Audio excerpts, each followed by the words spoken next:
देखिए, अमेरिका में आजकल प्रपोजलों की गिनती ऐसे संतरा, मौसमी, भिंडी, आलू, और अब सब्जी मंडी जाइएगा तो ये सब दिखते हैं ना आपको, ये संतरा, भिंडी, मौसमी, अरबी, खीरा, टमाटर, वैसे ही प्रपोजलों के फ्लेवर है। ये प्रपोजल ना हो गया ड्रामा, हो गया प्रपोजल ना हो गया कहानी हो गई। कल का प्रपोजल जो मैंने आपको बताया था, आज जो प्रपोजल मार्केट में चल रहा है ये कंप्लीटली अलग है, ये कंप्लीटली डिफरेंट। और ये प्रपोजल क्यों बदल रहे हैं इसको भी मैंने डिकोड किया, और ये कहानियां क्या है। पर पहले जरा प्रपोजल पे बात करें, नया प्रपोजल क्या, विच इज द न्यू। कहते हैं ना सर, ये आम ले लो, सीजन का पहला आम है। तो ये सीजन का पहला आम क्या है? वैसे आमों का सीजन कब से आ गया, बहुत सारे आम आ गए। तो ये क्या है, what the hell is this American proposal? American proposal साहब ये है कि ईरान को दिया गया है, कह रहा कि आप हमें, और ये कल वाले से बिल्कुल अलग है।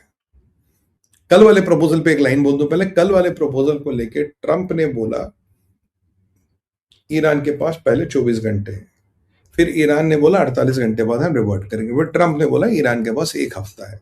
और लगभग लगभग ईरान के स्टेट टीवी ने कल इस प्रपोजल को रिजेक्ट कर ही दिया था। करेक्ट, इसको रिजेक्ट कर ही गया था, इनको रिजेक्ट कर ही दिया था। ठीक है, बहुत बढ़िया। अब नया प्रपोजल है कि ईरान सारा एनरिचमेंट रोक देगा 20 साल के लिए। नेटन्स, इस्फहान और फर्दो को कंप्लीटली डिसमेंटल किया जाएगा, मतलब रेज टू ब्रिक, कुछ भी नहीं बचेगा वहां। ठीक है जी। एनरिच यूरेनियम जो है वो हमारे हवाले कर देंगे। हम धीरे धीरे सैंक्शंस हटाएंगे, अब धीरे धीरे स्ट्रेट ऑफ हॉर्मोज खोलेंगे, और धीरे धीरे फिर आगे की कार्रवाई चलेगी। एक एमओयू टाइप का होगा, एमओयू। उसके बाद 30 दिन में, इन टॉक्स को कंक्लूड करने का प्रयास होगा। प्रयास, पहल, what you call in English, honest and earnest try. Looks fantastic, but that is what the proposal मतलब says. अब ये प्रपोजल ईरान के हर चीज को अपोज करता है। अब बात आप पूछोगे सुमित भाई ब्लॉकेड का क्या होगा? ब्लॉकेड आपको हटाना है, पर अमेरिका कहता है मैं ब्लॉकेड नहीं हटाऊंगा। आईआरजीसी के कमांडर कह रहे भाई साहब जब तक ब्लॉकेड नहीं हटाओगे तब तक घड़ी शुरुआत ही नहीं होगी, will not even consider what you are doing. तो अच्छा, और ये प्रपोजल नया है, और ये सब की जी प्रपोजल हो रहा, बहुत प्रपोजल, बहुत बलब्बल, आज कल परसों इसको लेके दो धारणाएं आई है। पहली बात, ईरान ने 2 नंबर के रास्ते तेल खोलने के पाकिस्तान के थ्रू खोल दिए हैं। कुछ कुछ तेल पाकिस्तान के थ्रू बेच रहा है, और ट्रंप का चचेरा भाई लगता मुनीर, और इसलिए वो उस पर कुछ कर नहीं रहा। ट्रंप की गोटियां फंसी वहां। वर्ल्ड फाइनेंशियल जो इसकी कंपनी है, वर्ल्ड, वो जो भी इसकी फंडिंग है, वर्ल्ड लिबर्टी फाइनेंशियल है, व्हाटएवर, उसके साथ इसने पाकिस्तानियों का टाइप किया। पाकिस्तान इसके बिटकॉइन को पाकिस्तान का स्टेपल कॉइन यानी कि सरकारी सिक्का बनाना चाहता है। It's a multi billion dollar game. यहां ट्रंप की हालत है खराब, यहां ट्रंप फंसा पड़ा, इसलिए इसका फेवरेट फील्ड मार्शल और इसका फेवरेट शाहबाज इसकी वाट लगा रहा है, इसका 2 नंबर से तेल बेच रहा है। खबरें तो ये भी है कि यूके वालों का भी कुछ कुछ 2 नंबर से तेल निकल रहा। अब कहां से निकल रहा है ये नहीं पता, और पाकिस्तान से तेल कुछ कुछ निकल रहा है। ऐसा नहीं कि मतलब गंगा बह रही है, पर कुछ कुछ तेल निकल रहा है।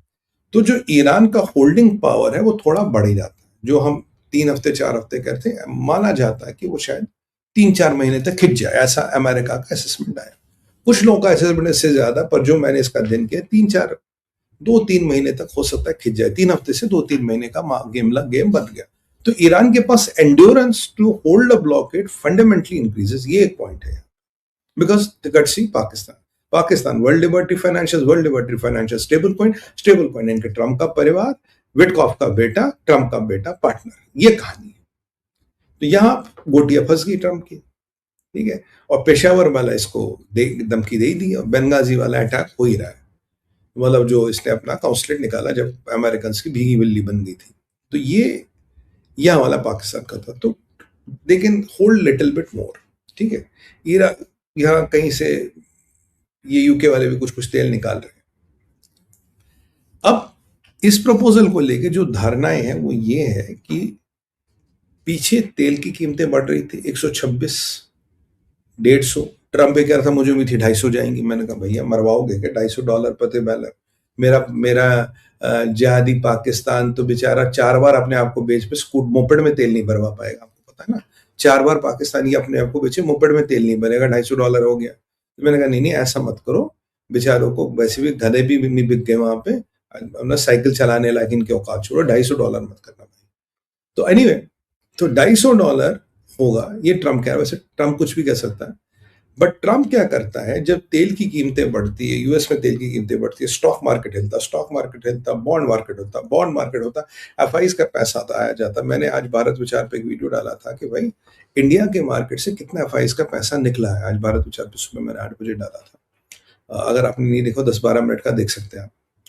उसके बाद क्या हुआ कि जब ये सारी कहानी होती है तो अमेरिका के अल्टीमेटली जिगर पे बात आती है। अमेरिका का जिगर क्या? अमेरिका का जिगर है ट्रेजरी बॉन्ड, वो हिलने लगता है। जब पे अमेरिका के ट्रेजरी बॉन्ड हिलते वहां की सरकार हिलती है। सच में ना बॉडी बैग से हिलती है ना अप्रूवल रेटिंग से हिलती है, जब ट्रेजरी बॉन्ड हिलने लगता है।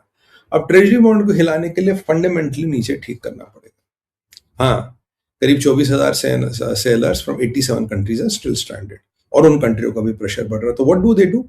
फिर एक खबर निकाले, बस डील होने वाली, डील सबसे नजदीक, मोर क्लोज, ये हो गया, ये टर्म, ईरान ने मान लिया, उसने मान लिया। जैसे ये खबरें आती है, तेल की कीमतें गिरने लगती, स्टॉक मार्केट उछलने लगते, ट्रेजरी बॉन्ड स्टॉक मार्केट ही होता है। एफआईज का migration of money stops to a great extent. हाँ, थिंग्स आर गेटिंग बेटर, क्योंकि ये सारी चीजें सेंटिमेंट पे चलती है, लॉजिक पे नहीं चलती।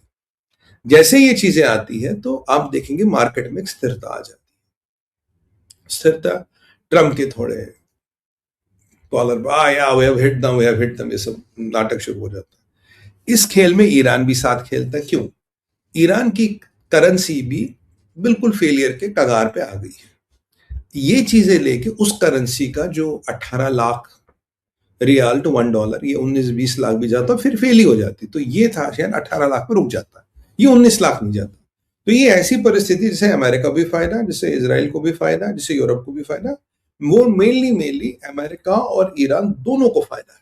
तो ये दोनों, ये कहते हैं ना, ये there's a term को यूज, प्ले अलॉन्ग, दोनों डू प्ले अलॉन्ग, चलिए यार थोड़ा ये नाटक करते हैं, फिलहाल ऐसे टाइम पास करते हैं, तो ये दोनों प्ले अलॉन्ग करते हैं।